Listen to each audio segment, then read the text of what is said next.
Welcome to 108 news Telugu. బులెటిన్ల ముందుగా headlines. హిందువుల మనోభావాలు దెబ్బతీశారు, ఫైర్ అయిన మంచు మనోజ్.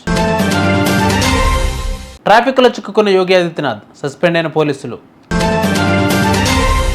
కొరటాలతో మళ్లీ జతకట్టనున్న ప్రభాస్, దేవర మల్టీవర్స్లో బాహుబలి. దోషులకు శిక్ష పడే వరకు పోరాటం చేస్తా, డిప్యూటీ సీఎం సవాల్. ఖడ్గమృగాల దినోత్సవం, స్పెషల్ ట్వీట్ చేసిన మోడీ. తిరుమల లడ్డు వ్యవహారంపై హీరో మంచు మనోజ్ స్పందించారు. లక్షలాది మంది భక్తుల విశ్వాసాన్ని బొమ్ము చేస్తూ పవిత్రమైన శ్రీవారి లడ్డూలో జంతువుల కొవ్వును వాడటం ఆందోళనకరం. ఇది లోపం కాదు, విశ్వాసాన్ని దెబ్బతీసినట్లే. హిందువులను అవమానపరిచారు.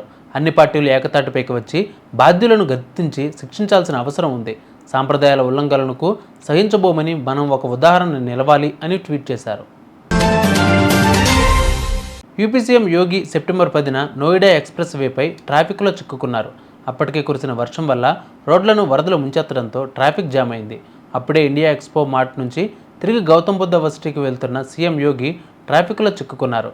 దీనితో ట్రాఫిక్ ఇన్స్పెక్టర్ సహా 2 ట్రాఫిక్ పోలీసులను సస్పెండ్ చేశారు. వారి సస్పెన్షన్కు ట్రాఫిక్ కారణం కాదని చెప్పడం గమనార్హం.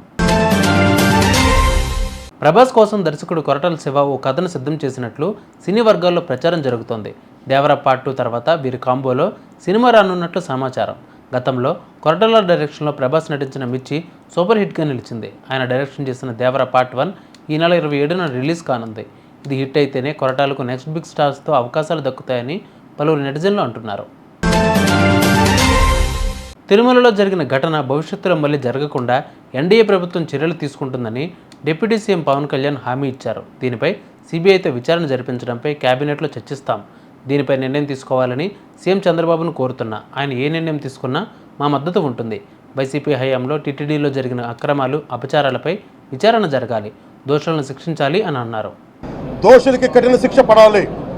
అలాగే ముఖ్యమంత్రి గారికి కూడా నేను తెలియజేసుకున్నాను, చంద్రబాబు నాయుడు గారికి కూడా కేబినెట్ మీటింగ్ జరగాలి, అసెంబ్లీలో చర్చ జరగాలి. అసలు టీటీడీ ట్రస్ట్లో ఎన్ని అవకతవకలు జరిగినాయి, దీని మీద కూలంకషంగా దీని మీద చర్చలు జరగాలి. అలాగే నిన్న అందరూ మీడియా పెద్దలు కూడా అడుగుతూ ఉన్నారు, అధిపతులు, పత్రికాధిపతులు కూడా అడుగుతూ ఉన్నారు, మీడియా వారు కూడా అడుగుతున్నారు, దీన్ని సిబిఐకి తీసుకెళ్లాలా లేదా అనేది. అది గౌరవ ముఖ్యమంత్రి గారు నిర్ణయం తీసుకోమని, మీరు ఏ నిర్ణయం తీసుకున్నా కేబినెట్ మీ వెనకాల ఉంటుంది ఉంటారు. ఇది ఇక్కడితో ఆగాలని మనస్ఫూర్తిగా నేను కోరుకుంటున్నాను. అలాగే 40 సంవత్సరాలుగా కర్ణాటకలోని గీ కంపెనీకి ఇస్తూ ఉన్నారు. 15,000 కేజీలు అవసరం అవుతుంది నెయ్యి, మనకి స్వచ్ఛమైన నెయ్యి. అలాంటిది వీళ్ళు 1000 రూపాయలు కొన్నదాన్ని వీళ్ళు 360 రూపాయలకే వస్తుందని చెప్పి ఎవరో మిడిల్ మ్యాన్ వచ్చి చెప్పారు. ఆ మిడిల్ మ్యాన్ ఎవరు? ప్రపంచ ఖడ్గమృగాల దినోత్సవం సందర్భంగా ప్రధాని నరేంద్ర మోడీ సోషల్ మీడియాలో కొన్ని ఫోటోలు పంచుకున్నారు. అత్యంత ప్రసిద్ధ జాతులలో ఒకటైన ఖడ్గమృగాలను రక్షించడానికి మన నిబద్ధతను పునరుద్ఘాటిద్దాం. ఏలుగా ఖడ్గమృగాల సంరక్షణ ప్రయత్నాలలో పాలు పంచుకున్న వారందరికీ అభినందనలు.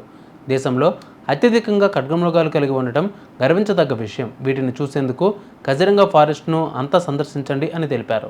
చూసారుగా ఇవాళ బులెటిన్ అప్డేట్స్. మరిన్ని అప్డేట్స్తో మళ్ళీ మేము ముందుకు వస్తాను. అంతవరకు కీప్ వాచింగ్ 108 న్యూస్ తెలుగు.